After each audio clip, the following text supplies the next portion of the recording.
Beyin qan dövranı niyə pozulur? Başda ağrılar niyə yaranır? Boyunda, çiyində ağrılar niyə yaranır? Yeyilən qidalar, yağlı duzlu qidalar, fast foodlar və s. Bunlar hər biri bədəndə çöküntülər yaradır və zamanla damar divarlarında kirəclər, toksinlər və qan dövranı pozğunluğunu gətirir çıxarır. Bəs yaxşı, biz bədənimizi necə təmizləyə bilərik?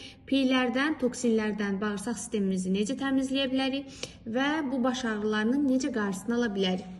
Cəmi 2 məhsul deyəcəm sizə. Tam təmizləmə proqramıdır. Gördüyünüz çay bütün bədəndə toksiki maddələri təmizləyib beyin qan dövranını yaxşılaşdırmağa kömək edir. Xitazan isə artıq bir çoxlarımız tanıyırsınız.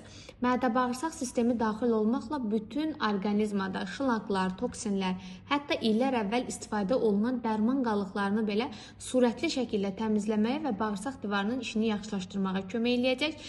İkili proqramı vaxtında istifadə eləsək, gələcəkdə yaranacaq beyin qan dövranı pozğunluğudur. Yaddaşsızlıqdır, mədə-bağırsaq problemləridir. Vaxtında qarşısını almış olarıq. Qeyd edeyim ki, məhsul dərman vasitəsi deyil və profilaktik məqsədlə istifadə oluna bilər.